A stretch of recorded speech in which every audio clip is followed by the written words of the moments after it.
Hey there YouTubers, Chris Robson here. Today I'm going to do a very special Mr. Men book readings episode. 2 book readings at once. And these two are the 2 newest Mr. Men and Little Miss characters. Mr. Fib and Little Miss Surprise. So let's start with Mr. Fib.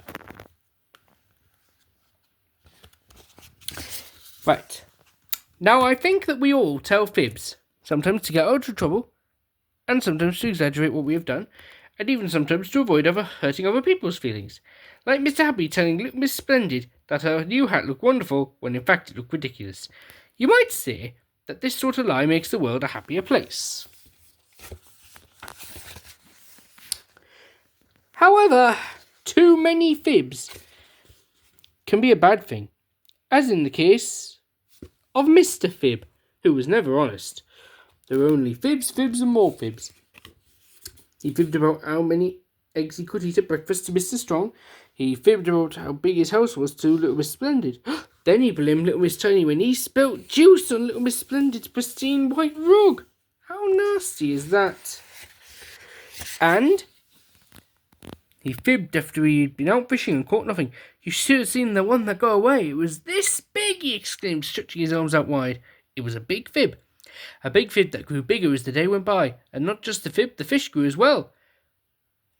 By lunchtime, he was telling everyone, the fish had been 1 metre long. By tea time, it was 2 metres long, and by supper, it was as long as Mr. Tall's legs, which you what you might call a tall story, or a long story, in my opinion. You see, Mr. Fib lied to impress people. He boasted that he was clever, rather than Mr. Clever. He bragged that he was luckier than Little Miss Lucky. And he even claimed to have more magic in his little finger than Little Miss Magic had in her whole body. Just one big fib after another. Now, one day, Mr. Fib was walking along the beach when he saw Mr. Bump coming towards him. As he drew closer, Mr. Bump tripped and fell in the water. Mr. Fib helped Bump up. Mr. Bump said thank you and then went their separate ways. A small moment in an uneventful walk. But by the next day, the moment had grown. A bit like the fish he fibbed about. Now Mr. Fib had saved Mr. Bump from drowning. He had saved Mr. Bump from drowning in a terrible storm at sea. He had saved Mr. Bump from drowning in a terrible storm at sea while fighting off a shark. But we know that isn't true, is it? The news of Mr. Bump's rescue went round town in a flash. Mr. Fib was called a hero. He gladly repeated his heroic tale.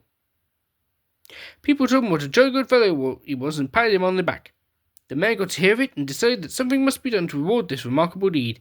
There was a grand ceremony and the mayor awarded Mr. Fib a medal for bravery. Mr. Fib beamed with pride.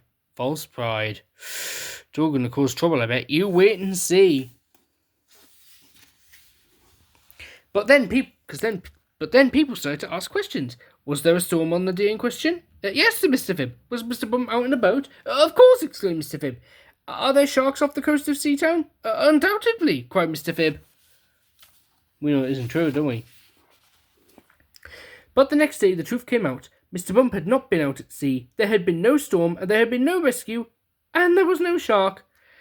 Mr. Fib's lie had been found out. The mayor was angry, and took back the medal. The people of the town were furious, and Mr. Fib was shunned and ignored. Ouch. However, Mr. Fib did not learn his lesson, and his fibs became even more outrageous. He changed his story and said it was really Little Miss Tiny who he had rescued, which was clearly nonsense. He swore that he had been swallowed by a whale. More nonsense. But he could not help himself, and the more he fibbed, the more angry everyone became. So much so that Little Miss Magic started to feel very sorry for Mr. Fib. She wanted to help him. But how do you stop the world's greatest fibber from telling fibs?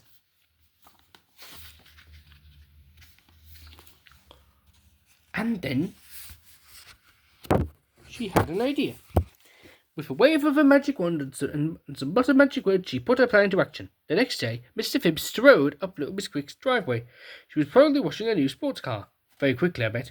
That looks fast, remarked Mr. Fib, but I bet it's not as fast as my rocket-powered supergalactic. But before Mr. Fib could boast about his non-existent flying space car, something extraordinary happened. His tongue began to grow. And it grew, and it grew, until it was so long that Mr. Fib could not speak. And because he could not speak, he could not make up fibs. He rolled up his tongue and went back home. But by the next morning, he was back to normal. A bit later, he passed by Mr. Strong, who was carrying his fridge to the repair shop to be fixed. "You are strong, Mr. Fib," said Mr. Fib, "but you should have seen what I lifted last week. Flub, flub, flubby, flub." I'm sure you can guess what happened. That's right, his tongue had grown again and he couldn't talk properly. And more to the point, he couldn't tell the big Fib of how much stronger he was than Mr. Strong. And so it went on all week. Each time he was about to fib, his tongue grew. Flub, flub, flubbity, flub. And as the week went by, he became more cautious about what he was going to say. He began to tell the truth, and the more he told the truth, the more everyone believed him. Mr. Fib discovered that he liked this new feeling. He liked being believed.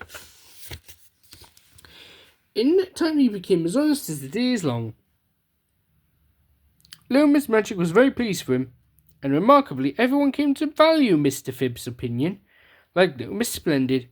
"Good morning," said Little Miss Splendid. "What do you think of my new hat?" "What should he do?" Mr. Fib ummed and ahed, and then he fibbed. "It's a very lovely hat."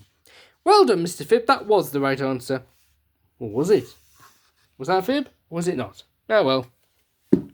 Now for Little Miss Surprise! Surprise! You will not be surprised to hear that Little Miss Surprise liked a surprise. So much so that when she was looking for a new house, she asked Walter the Worm to design it, which she did. A house in a hole! Now that was a surprise.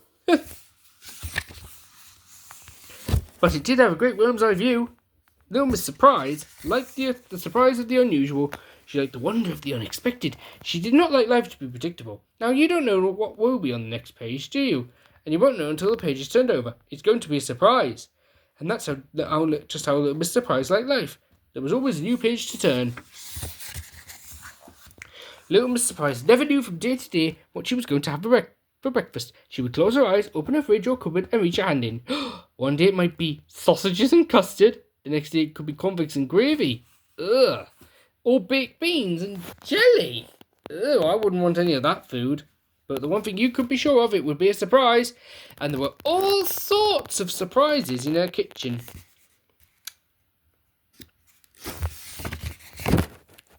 If Little Miss Surprise wanted to buy a new sofa, she would ask one of her friends to go to the shop and choose it for her. And then it would be a surprise when it was delivered. A surprise sofa.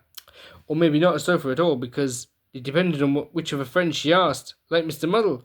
But it all just added to the surprise. See, look.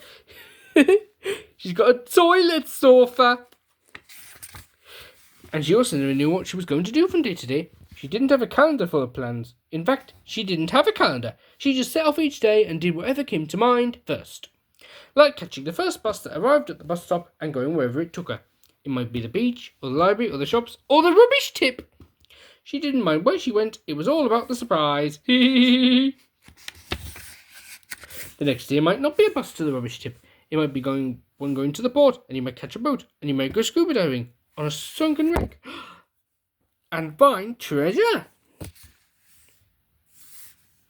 Everybody loved hanging out with Little Miss Surprise. You never know what fun you might have, but it was always a surprise.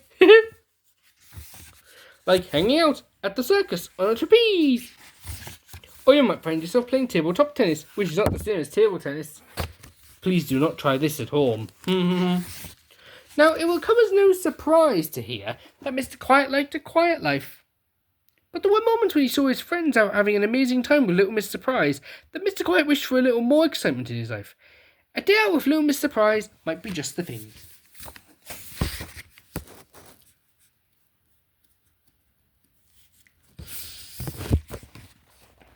And surprise, surprise, who should he run into the next day? Why, Little Miss Surprise, out for a walk. How would you like to come and feed the animals in the park, she asked. And much to his own surprise, Mr. Quiet said yes. But then what surprise could there be in feeding squirrels in the park? But it wasn't the local park that Mr. Quiet had imagined. It was a safari park, and it wasn't squirrels he was feeding. It was lions. And Little Miss Surprise did not have nuts in her bag. Then they played hopscotch with the crocodiles, which was unexpected. Who would have thought the crocodiles could hop? Clever. And then they had tea in a balloon. Tea in a hot air balloon. What you might call high tea. Very high tea. That's silly. And to finish off, they slid down a rainbow, which was a real surprise. It had been a wonderful day of surprises, and that evening, Mr. Quiet decided that he would love to spend more time with little Miss Surprise. And I guess you want to know how she surprised him next time? Bet you do. Well, that's good. But I can't tell you, because that would spoil the surprise.